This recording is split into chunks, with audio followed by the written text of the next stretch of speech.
Hana stood in line with 200 other cadets, trying not to feel small. At barely 5 feet tall, she was easily the shortest person in the entire assembly hall. Around her, aliens of every shape and size towered overhead. Some had 4 arms, others had scales or fur, and a few didn't even have faces she could recognize. But all of them were bigger than her. The Galactic Military Academy was supposed to be humanity's chance to prove they belonged among the stars. Earth had joined the galactic community only 15 years ago, and humans were still considered weak by most species. Hana knew what the other cadets thought when they looked at her. Fragile, breakable, a liability. She tried to stand straighter, but it didn't help much. "Attention!" Commander Vex's voice boomed across the hall. The reptilian instructor was nearly 8 feet tall, with green scales and eyes that looked like they could see through walls. "You are now cadets of the Galactic Military Academy. Half of you will fail within the first month. Most of you will never see real combat, and some of you should not be here at all." His eyes swept across the room and stopped on Hana for just a moment too long. Heat crept up her neck, but she didn't look away. She had scored in the top 5% on every entrance exam. Her tactical simulations were nearly perfect. She belonged here, no matter what her height suggested. The ceremony continued with speeches about honor and duty and sacrifice. Hana barely listened. She was too focused on not being noticed, on blending in despite being impossible to miss. Then the hall went silent. It wasn't a normal silence. It was the kind of quiet that happened when prey animals sensed a predator nearby. Hana felt it too, a primitive part of her brain screaming danger even though she didn't know why. The side door opened, and someone walked in. No, not someone, something. He was massive, easily 9 feet tall, with broad shoulders that seemed to fill the doorway. His skin was covered in dark scales that reflected the light like polished stone. His hands ended in claws that looked sharp enough to cut through metal. And his eyes were golden and slitted like a cat's eyes, but colder, more calculating. Thraxian, someone whispered behind Hana. She had read about them. Everyone had. The Thraxian were apex predators from a death world with 3 suns. Their species had never lost a war. They were territorial, aggressive, and according to every database she had accessed, they didn't play well with others. The Thraxian male moved through the crowd, and cadets stepped back without even realizing they were doing it. He didn't look at anyone, didn't acknowledge the fear he created just by existing. He simply walked to an empty space in the back row and stood there perfectly still. Commander Vex cleared his throat. "As I was saying, you will be assigned to training pods of 2. Your pod partner will be your responsibility for the next 6 months. You will train together, eat together, and succeed or fail together." Hana's stomach sank. She had hoped to be paired with another human, or at least someone close to her size, but she knew how these things worked. The computer assigned partners randomly, and random rarely worked in her favor. The names appeared on the display screen above the stage. Hana searched for her name, found it halfway down the list, and then looked to see who her partner was. Kyle. Pod 47. The name meant nothing to her. She glanced around, trying to figure out which cadet was Kyle, when she noticed something. The Thraxian in the back row was staring directly at her. His golden eyes were locked onto her face, unblinking. "No, please." No, but when she looked back at the screen, she saw it clearly. Kale. Species. Thraxian. She was paired with the apex predator. The assembly ended, and cadets began moving toward their assigned training areas. Hana stood frozen for a moment, trying to process what had just happened. This had to be a mistake. Surely the computer wouldn't pair the smallest cadet with the most dangerous one? Kim Hana? The voice came from behind her, low and rough like gravel scraping against stone. She turned slowly. The Thraxian stood 3 feet away, looking down at her. Up close, he was even more terrifying. She could see the individual scales on his skin, the way his claws curved slightly at the tips, the muscles that moved beneath his uniform like coiled springs. "I am Kale," he said. His galactic common was heavily accented, each word careful and deliberate. "You are my pod partner." "Yes," Hana managed. Her voice sounded small even to her own ears. "I'm Hana." He stared at her for a long moment, his head tilting slightly to one side. Then he did something she didn't expect.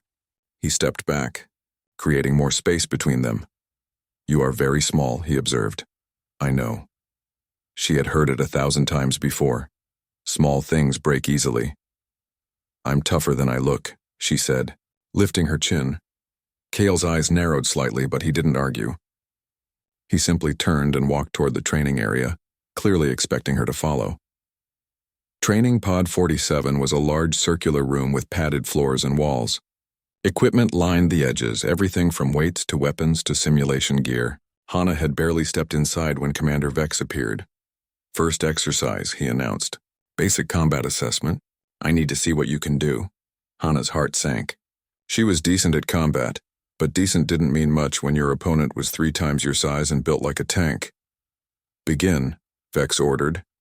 Kyle moved into the center of the ring. Hana joined him, raising her hands into a defensive position. She had studied Thraxian fighting styles, knew they relied on overwhelming force and speed. Her only chance was to be faster, to use his size against him. Kale circled her once, his movements fluid and precise. Then he stopped. He just stood there staring at her. Engage, Cadet Kale, Vex barked. Kale didn't move. I said engage. Slowly, Kale turned his head to look at the commander. No. The word hung in the air like a challenge. Vex's face darkened. You will follow orders or you will fail this exercise. I will not strike her, Kyle said simply. He looked back at Hana, and something in his expression shifted. It wasn't quite gentle, but it wasn't hostile either. It was something else entirely, something that looked almost like concern. She is too small, Kyle continued. Too fragile. I will not hurt her. Hana felt her face burn with embarrassment and anger. She didn't need protection. She didn't need pity. She needed to prove she belonged here. I can fight, she said sharply. Kale's eyes met hers. I know you can. But I will not fight you. Commander Vex stepped forward, his voice cold. Then you both fail. No.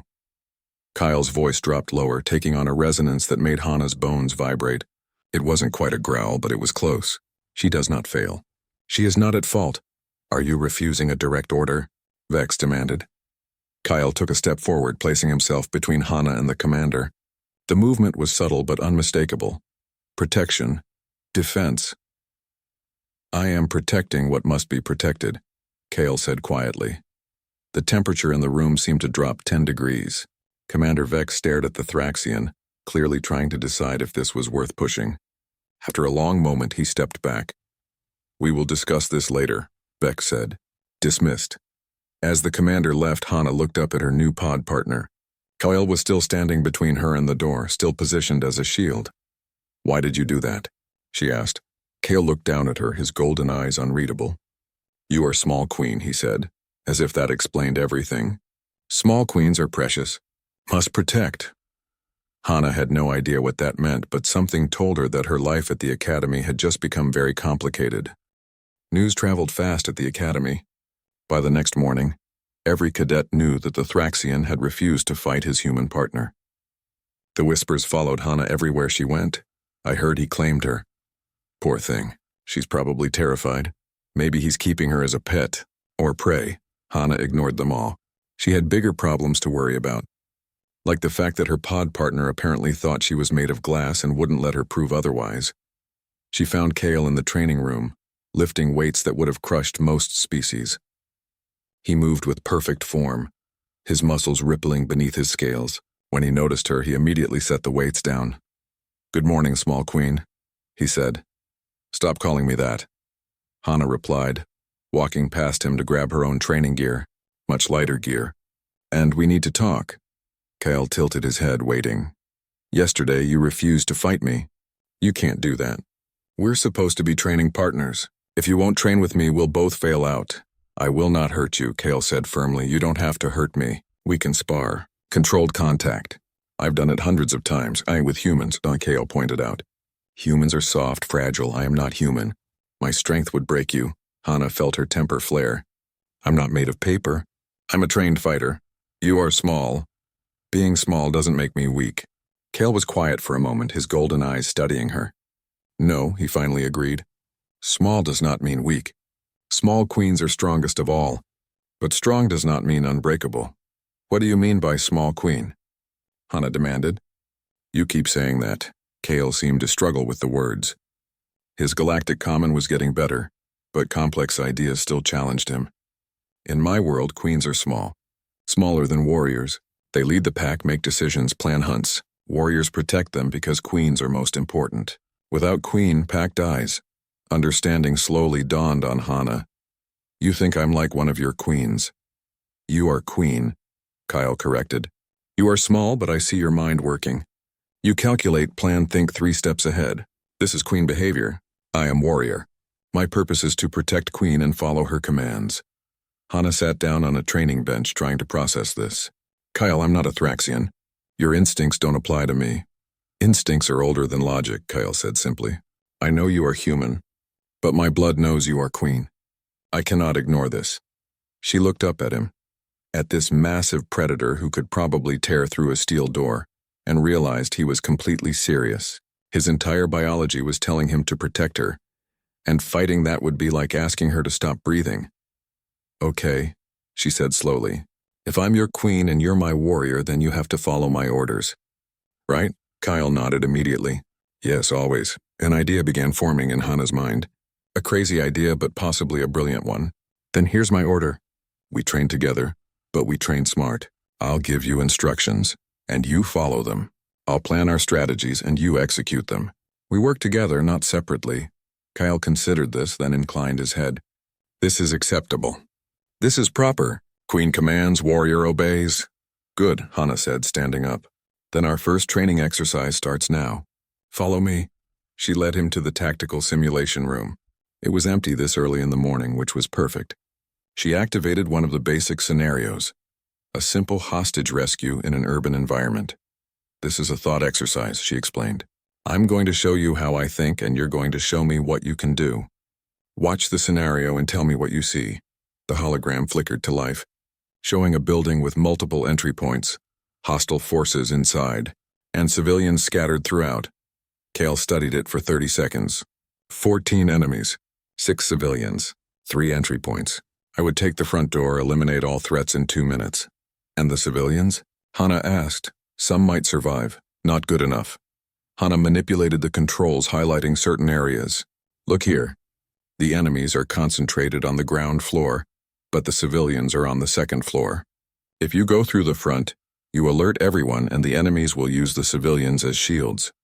She traced a path through the hologram. But if you go through this side window, you reach the second floor first. Secure the civilians, then work your way down. The enemies never see you coming. Kale's eyes widened slightly. You see the entire field at once. It's what I'm good at, Hana said. I see patterns, weak points, opportunities. But I can't execute like you can. I'm not fast enough or strong enough. We need each other. For the first time since meeting him, Hana saw something like respect in Kale's expression. Show me more, he said. They spent the next 3 hours running through scenarios. Hana would plan, Kale would execute. At first, their coordination was rough.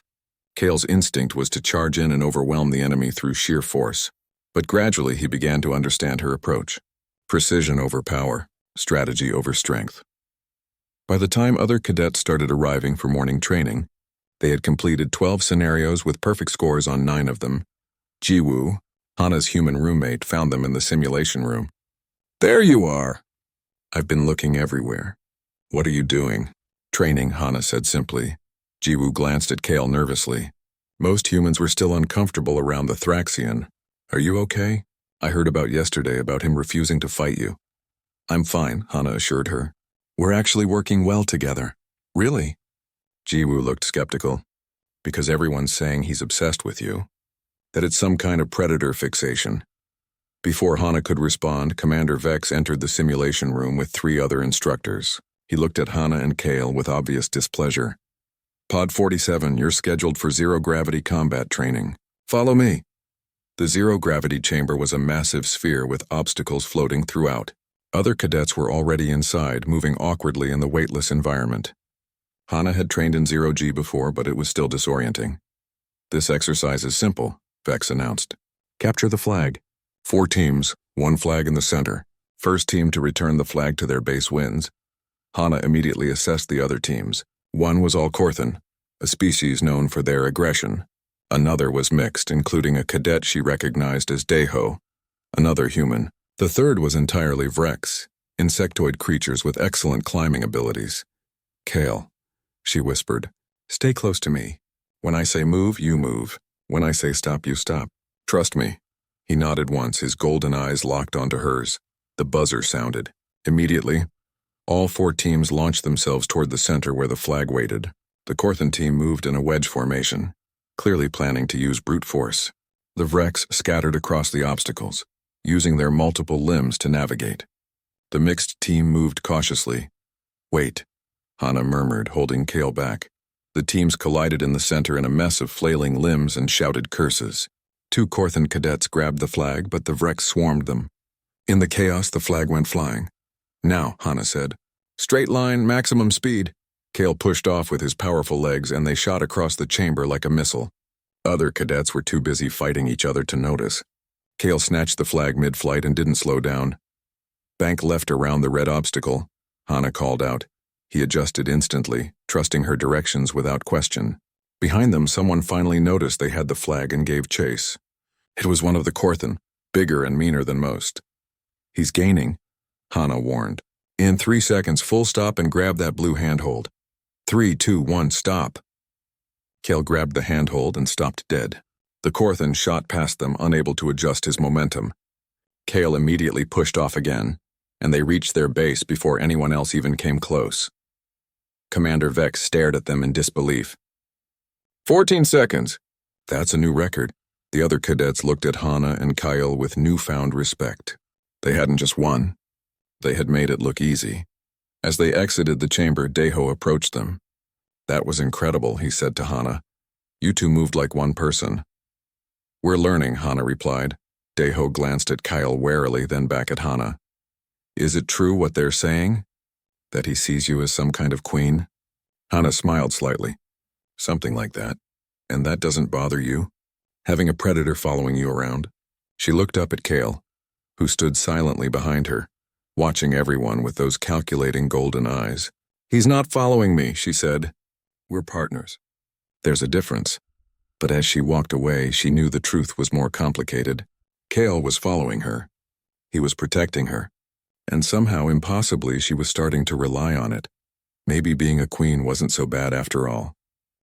3 months into training, Hana and Kale were the highest-scoring pod at the academy. Their reputation had spread beyond their class. Instructors watched them with interest. Other cadets watched them with suspicion. Junho, a human cadet from another pod, watched them with barely concealed anger. He cornered Hana in the cafeteria one afternoon. "Must be nice," he said, his voice loud enough for nearby tables to hear. "Having a personal bodyguard do all the work for you." Hana looked up from her meal. "Excuse me?" "Everyone knows you're hiding behind the Thraxian," Junho continued. "You give orders, he does the actual fighting. How is that fair to the rest of us?" "We're a team," Hana said evenly. "That's how pod training works. Teams are supposed to be equal. You're just using him." Before Hana could respond, Kyle appeared beside her. He didn't say anything, didn't threaten, just stood there with his arms crossed. The message was clear. Junho took a step back, but his pride wouldn't let him back down completely. "See? You can't even defend yourself without him." "I don't need to defend myself against you," Hana said quietly. "I have nothing to prove to you." "Then prove it to everyone," Junho challenged. "The Crucible trial is in 2 weeks. Compete without hiding behind your predator. Show us what you can really do." The cafeteria had gone quiet. Everyone was watching. "Fine," Hana said. "But we compete as a proper team.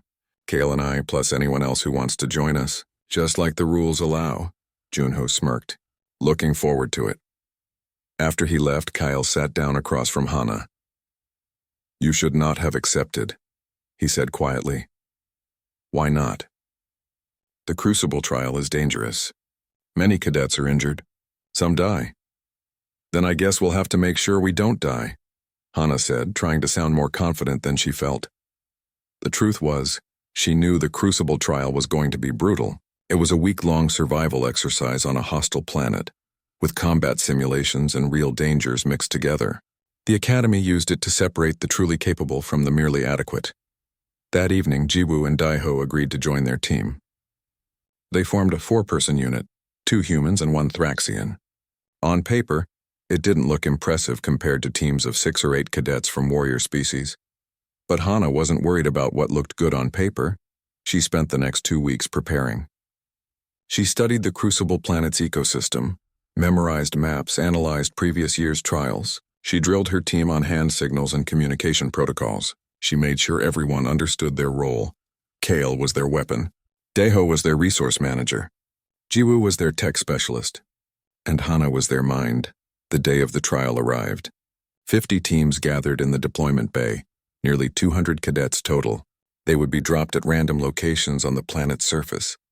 Points would be awarded for survival, resource management, completing objectives, and eliminating other teams. Remember, Hana told her team as they boarded their dropship, we don't engage unless necessary. We move smart, stay hidden, and pick our fights carefully. Kyle nodded. He had learned to trust her judgment completely. The drop was rough. Their pod slammed into the ground in a dense jungle, and they emerged into humid air thick with the smell of rotting vegetation. Insects the size of Hana's fist buzzed overhead. Daeho inventory check, Hana ordered. He quickly went through their supplies. 3 days of food, water purification tablets, basic medical kit, 2 stun weapons, 1 energy blade, and climbing gear.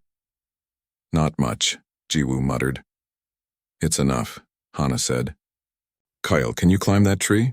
I need to see our surroundings. Kyle scaled the massive tree in seconds. He came back down with a report. Water source to the west, high ground to the north, and he had spotted another team about half a mile south. We head north, Hana decided. High ground gives us a tactical advantage. We'll set up camp there. They moved carefully through the jungle. Hana had studied the local predators, knew which ones hunted during the day and which waited for night. She kept them on safe paths, avoiding territorial markers and nesting areas. By sunset on the first day, they had reached the high ground and established a defensible position. No encounters with other teams. No injuries. They were ahead of schedule. On the second day, they heard explosions in the distance. Someone had triggered one of the Academy's combat drones. We should help them, Jiwoo said. No, Hana replied. We need to conserve our energy. But on the third day, when they came across Junho's team under attack by a massive serpent creature, Hana made a different choice. The serpent was easily 30 feet long, with scales like armor and venom dripping from its fangs. Junho and his 2 remaining teammates were trapped in a ravine, wounded and exhausted. We have to keep moving, Daeho said. Helping them puts us at risk. Hana watched the scene below. The serpent was circling, preparing for a killing strike. In a few minutes, Junho would be dead. She thought about his words in the cafeteria, his accusation that she was hiding, that she was weak. Then she thought about what Kale had told her weeks ago. Queens protect the pack. All of it, even the members who doubt them. We go in, she said. Kale, you engage the serpent. Keep it busy. Jiwoo, you and Daeho get Junho's team out of that ravine. I'll coordinate. Hana, this is crazy, Jiwoo protested. I know. Do it anyway. They moved into position. Hana studied the terrain, the serpent's movement patterns, the environmental hazards. There were loose rocks on the cliff above, a dead tree that could fall with the right pressure, and a pool of stagnant water that might be acidic based on the plant life around it. Kale, draw it toward the dead tree. When I give the signal, push the tree over. Kale dropped from their hiding spot with a roar that echoed through the ravine. The serpent's head snapped toward him and it struck with incredible speed. But Kale was faster. He dodged and raked his claws across its scales, drawing blood. The serpent hissed and followed him, exactly as Hana had predicted. Jiwoo and Daeho used the distraction to rappel down and grab Junho's team. Now, Hana shouted. Kale slammed his weight against the dead tree. It toppled, crashing down on the serpent's back. The creature screamed and thrashed, but it was pinned. The rocks, Hana called out. Kale understood immediately. He climbed up and started pushing the loose rocks down the cliff. They rained down on the serpent, and one particularly large boulder struck its head. The creature went still. Silence fell over the ravine. Junho stared up at Hana, his face pale with shock. One of his teammates was bleeding badly from a leg wound. The other looked like he had broken ribs. Get them up here, Hana ordered. Daeho medical kit. They hauled Junho's team up and treated their wounds. It took precious time and resources. When they were done, Junho approached Hana. You saved us, he said quietly. After what I said to you, you still saved us. You're a cadet, same as me, Hana replied. We're supposed to look out for each other. Junho looked at Kale, who stood nearby watching them with those unreadable golden eyes. I was wrong about you. About both of you. You're not hiding behind him. You're leading him. There's a difference. Yeah, Hana said. There is. Junho and his team split off after that, heading toward an extraction point. They were too injured to continue the trial. But Hana's team pressed on. By day 6, they had completed 4 objectives, avoided 3 other teams, and maintained 0 injuries. They were in first place on the ranking board. Then the Academy announced the final challenge, a battle royale. All remaining teams would face each other in a ruined city complex. Last team standing would win the entire trial. 15 teams left, Daeho said, studying the map. That's at least 60 cadets against our 4. I know, Hana said. She looked at her team, at their tired faces and worn equipment. They had come so far, but this final challenge could destroy everything. We can't fight them all, Jiwoo said. No, Hana agreed. We can't, Kale tilted his head. What is your plan, small queen? Hana smiled slowly. We don't fight them all. We make them fight each other. She pulled up the map and started pointing. Here's what we're going to do. As she explained her strategy, she saw understanding dawn in her teammates' eyes. It was risky. It was complicated. It was absolutely insane. It was perfect. The battle royale began at dawn. 15 teams entered the ruined city, ready to prove they were the strongest. But they were about to learn that strength wasn't everything. Sometimes, the smallest cadet in the class was the most dangerous one of all. The ruined city stretched out before them like a concrete graveyard. Buildings stood at odd angles, their walls cracked and windows shattered. Perfect hiding spots and perfect ambush points existed everywhere. 15 teams had entered. Hana intended for only one to leave. Jiwoo, I need you to plant these data chips in 3 locations, Hana said, handing over small devices. Make sure they're visible but not obvious. Other teams need to think they found something valuable. What's on them? Jiwoo asked. False information. Each chip has different data about supposed extraction points and supply drops. If teams find them, they'll think they have an advantage. Daeho grinned. You're going to make them chase ghosts. Exactly. While they're busy fighting over fake objectives, we control the real battlefield. Hana turned to Kale. You're going to be bait. The Thraxian's eyes narrowed. Explain. Teams will want to eliminate us first because we're ranked highest. They'll hunt us, so we let them see you. Make them think we're vulnerable. When they commit to attacking, we spring the trap. Kyle considered this. This requires me to trust you completely. Yes, Hana said simply. Do you? Always, small queen. They split up. Jiwoo disappeared into the ruins to plant the false data. Daeho went to set up choke points using their climbing gear and remaining equipment. That left Hana and Kale to start the chaos. Hana found a good vantage point in a partially collapsed building. From here, she could see most of the city center. She pulled out her comm device and started tracking team movements based on dust clouds and noise. Team 7 is heading toward the West Plaza, she murmured. Team 12 is on the north side. They're going to run into each other in about 3 minutes. Should we intervene? Kale asked. No, we let them meet. Natural conflict will do our work for us, she was right. When the 2 teams encountered each other, they immediately began fighting. Neither wanted to risk letting the other team get ahead. Stun blasts and combat shouts echoed through the ruins. While they were distracted, Hana moved her team to a better position. An hour into the battle royale, 6 teams had been eliminated. That left 9 teams and roughly 36 cadets still active. The fighting was getting more intense as teams became more desperate. That's when Hana spotted the Thraxian ambassador, watching from an observation platform above the city. Risha, the same ambassador who had questioned Kale's loyalty to his species 3 months ago. Hana's stomach tightened. This wasn't just about winning anymore. This was about proving something to the entire galaxy. Change of plans, she said into her comm. Jiwoo, Daeho, fall back to position Alpha. Kale, you're with me. What's happening? Kale asked. Your ambassador is watching. We need to make this count. They moved through the ruins like shadows. Hana had memorized every corner, every collapsed wall, every hidden pathway. She knew where teams would naturally funnel, where they would feel safe, where they would make mistakes. Team 5 thought they were being clever by taking the high ground in an intact building. They didn't realize Hana had predicted that move hours ago. She had Daeho collapse the building's support beam with precisely placed charges. The team had to evacuate, running straight into Team 9. Another elimination. Team 3 found one of Jiwoo's data chips. They immediately changed course, heading toward the false extraction point. Team 8 saw them moving and followed, suspicious. When both teams arrived at the empty location, they turned on each other, assuming one of them had taken the supplies. 2 more eliminations. By afternoon, only 5 teams remained. Hana's team plus 4 others. The remaining teams were smart, experienced, and they had figured out that something was manipulating the battlefield. They know someone is playing them, Daeho reported. They're forming an alliance. Hana had expected this. Desperate enemies often became temporary friends when faced with a common threat. How many? She asked. 3 teams. About 12 cadets total. They're sweeping the city grid by grid. Good. Kyle, it's time. The Thraxian nodded. He understood what she was asking.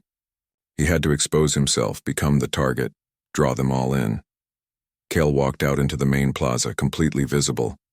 His scales caught the afternoon sun, making him impossible to miss. He just stood there waiting. It took less than 2 minutes for the Alliance to spot him. Target confirmed, someone shouted. The Thraxian is alone. They came from 3 directions, spreading out to surround him. 12 against 1. From their perspective, it was perfect odds even against a Thraxian. Kale didn't move. He stood in the center of the plaza, head slightly bowed, looking almost docile. The Alliance closed in, weapons raised. Now, Hana whispered.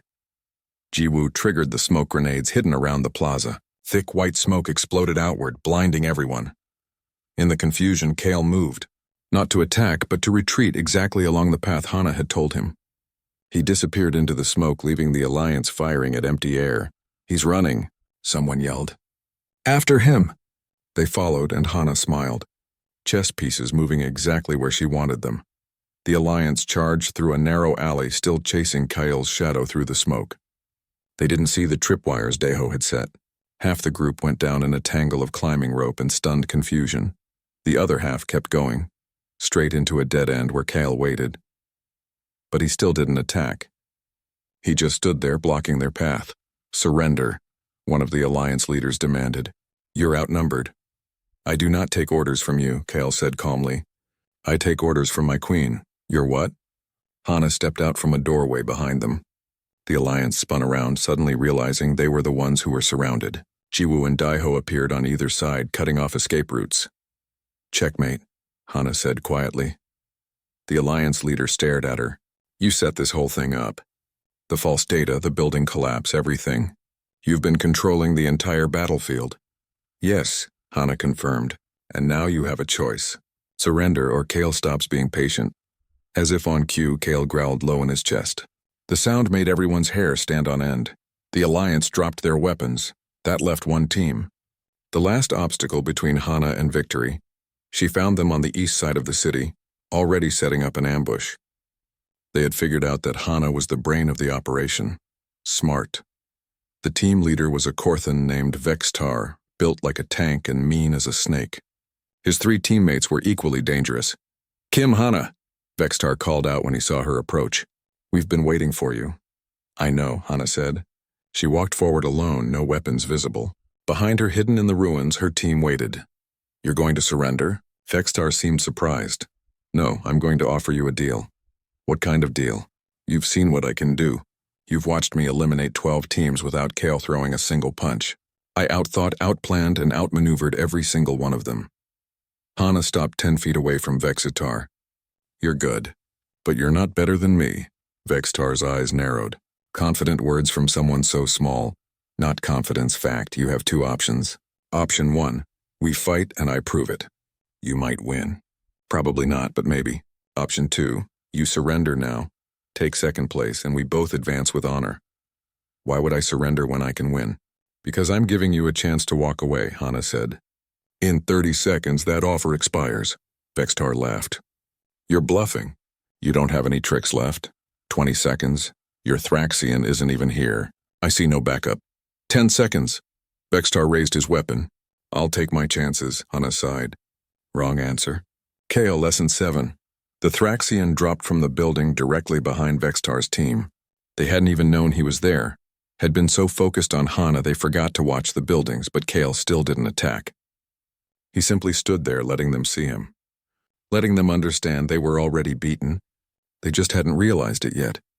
Vextar spun around, saw Kale, saw his own team surrounded, and finally understood. Hana had been the distraction, the bait. While he focused on her, she had positioned everyone exactly where she wanted them. How? Vextar asked. You assumed being small made me the weak link, Hana explained. Everyone does. But I'm not the weapon. I'm the one who aims it. There's a difference. Slowly, Vextar lowered his weapon. I surrender. The Academy officials declared Hana's team the winner 5 minutes later. As they stood in the plaza, exhausted and filthy, Hana looked up at the observation platform. Ambassador Risha was still there watching with an expression Hana couldn't read. You did well, small queen, Kyle said quietly. We did well, Hana corrected. I couldn't have done any of it without you. Without all of you. Jiwoo hugged her, nearly knocking her over. We won! Can you believe it? We actually won. Daiho was grinning. When the instructors review the footage, they're going to lose their minds. You played everyone like a fiddle. But Hana wasn't thinking about the victory. She was thinking about what came next. She had proven she could lead. She had proven that size didn't matter. She had proven that the smallest cadet could be the most dangerous. Now she had to figure out what that meant for her future. The graduation ceremony was held in the Academy's Grand Hall, the same place where Hana had first seen Kyle 6 months ago. She stood in line with the other graduating cadets, wearing the formal uniform that marked her as a tactical officer. The youngest tactical officer in Academy history, they kept saying. Admiral Thox himself presented the commissions. When he reached Hana, he paused and looked down at her with his 3 eyes. Cadet Kim Hana, he rumbled. Your performance in the Crucible trial has been analyzed by the Academy Board. We have never seen such tactical brilliance from a first-year cadet. You eliminated 12 teams without engaging in direct combat once. Remarkable. Thank you, sir, Hana said, keeping her voice steady. However, Thox continued, there are concerns. Some instructors believe you relied too heavily on your Thraxian partner, that you used him as a weapon rather than earning your own victories. Hana felt anger flash through her, but she kept her expression neutral. With respect, sir, I used the resources available to me. That's what good tacticians do. Kale is not a weapon. He's my partner. There's a difference. Thox's mouth parts shifted in what might have been a smile. Indeed, which is why I am personally recommending you for advanced tactical training. Dismissed, Lieutenant Kim. Lieutenant. The word felt strange and right at the same time. After the ceremony, Ambassador Risha requested a private meeting. Hana found her in one of the observation rooms looking out at the stars. Lieutenant Kim, the Thraxian ambassador said, we need to talk about Kyle. Hana's stomach tightened. What about him? His behavior over the past 6 months has been unprecedented. A Thraxian warrior bonding with a non-Thraxian as his queen has never happened in our recorded history. This creates a diplomatic situation. What kind of situation? Risha turned to face her fully. The ambassador was smaller than Kale, but no less intimidating. In Thraxian culture, the bond between warrior and queen is sacred. It cannot be broken except by death. Kale has chosen you, and by our laws that choice must be honored. I don't understand. What does that mean? It means, Risha said slowly, that you have just become the first non-Thraxian to be formally recognized as a queen by the Thraxian Dominion. Congratulations, Lieutenant. You now have diplomatic status in one of the most powerful military civilizations in the galaxy. Hana stared at her. You're joking. Thraxians do not joke about such matters. Risha pulled out a small device and projected a holographic document. This is the formal recognition signed by the Dominion Council. By proving yourself through wisdom, strategy, and protection of others, you have met the criteria for queenship. Kale's instincts were correct. You are worthy. The weight of it hit Hana all at once. She had just wanted to prove she belonged at the Academy. Instead, she had somehow become a bridge between humanity and one of the most feared species in the galaxy. What happens now? She asked. Now you and Kale will be assigned to a military unit. His presence will protect you. Your strategies will guide him, and the galaxy will watch to see if this partnership truly works. Risha's expression softened slightly. Many in the Dominion opposed this recognition. They believe humans are too weak to lead Thraxian warriors. Prove them wrong, Lieutenant. I will, Hana promised. She found Kale waiting outside the observation room. He had been promoted to Officer Second Class, the Thraxian equivalent of a lieutenant. They were officially equals now, at least on paper. The ambassador told you? He asked. Yes, did you know this would happen? I hoped, Kyle admitted. You proved yourself many times over. The Dominion had to recognize what I already knew. You are queen. My queen. Hana looked up at him. This massive predator who had protected her from the first moment they met. I'm still not entirely sure what being your queen means. It means we are bonded. Pack. Family. Kyle seemed to struggle with the right words. It means I will follow you into any battle, any danger, any darkness. It means your enemies are my enemies. Your victories are my victories. It means I trust you with my life and you trust me with yours. I do trust you, Hana said softly. You know that, right? I know, small queen. You proved it when you made me bait in the battle royale. Only true trust could make such a plan work. Hana laughed. I was terrified that whole time. I kept thinking, what if I'm wrong? What if he gets hurt because I made a mistake? But you are not wrong. You are never wrong when it matters. Kyle tilted his head. Where do we go now? I don't know. But wherever it is, we go together. 3 days later, they received their assignment. A human officer named Han Jinsu came to meet them personally. He was older, maybe 40, with gray in his hair and sharp eyes that missed nothing. Lieutenant Kim, Officer Kale, he greeted them. I'm Commander Han. I run an experimental unit called the Integration Project. We're building mixed-species tactical teams based on complementary strengths rather than traditional military hierarchy. Like what Hana and I do, Kyle observed. Exactly like what you do. Your performance at the Academy caught everyone's attention. The Crucible trial footage has been watched by military strategists across the galaxy. People are starting to understand that human tactical thinking combined with warrior species execution creates something greater than the sum of its parts. Commander Han pulled up a holographic display. I'm offering you both a position in my unit. You'll be working with other partnerships like yours, developing new strategies, testing new approaches, basically reinventing how the galactic military operates. Hana exchanged a look with Kale. We accept, she said. Good. Report to Station Kepler in 2 weeks. One more thing. Han fixed Hana with a serious look. You're going to face resistance.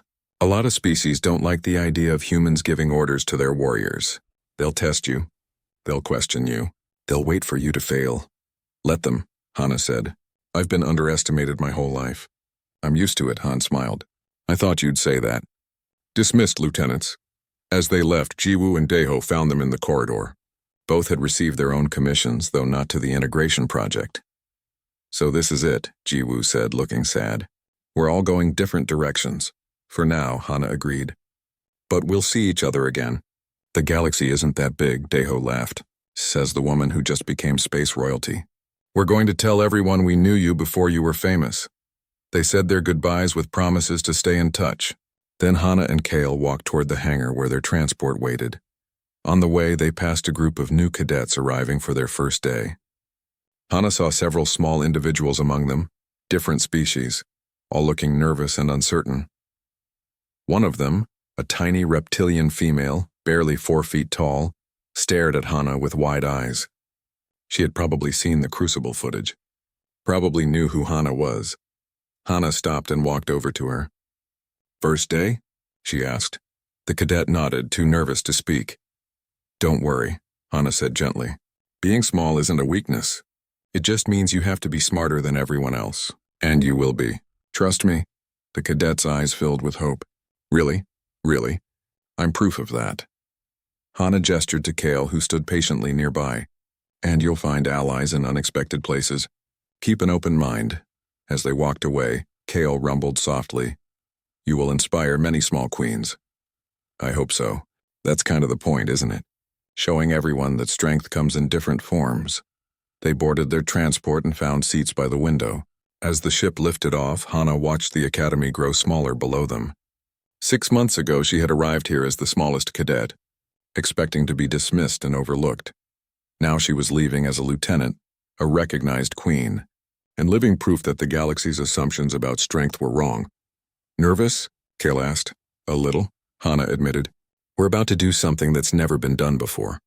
Build a whole new kind of military unit, change how the galaxy thinks about combat and leadership.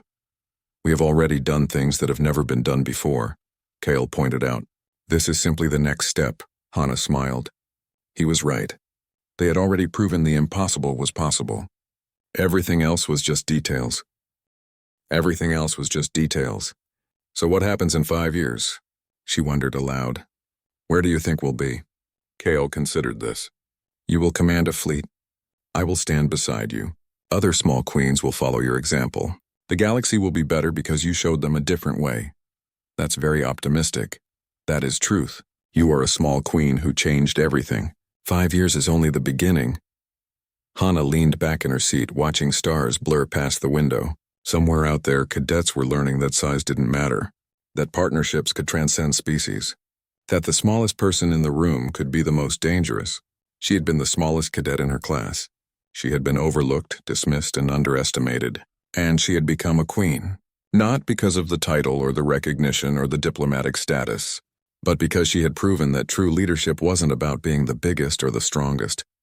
It was about being smart enough to see possibilities others missed, brave enough to protect those who needed it, and wise enough to turn a predator into a partner. The galaxy was about to learn what that meant, and Hana couldn't wait to show them. Ready for the next adventure? She asked Kale. His golden eyes glinted with something that might have been excitement. Always, small queen, always. The transport jumped to hyperspace, carrying them toward Station Kepler and whatever came next. Behind them, the academy grew smaller and smaller until it disappeared entirely. Ahead of them, the future waited, and it belonged to the smallest cadet who had become a queen, and the apex predator who had protected her like one from the very first day.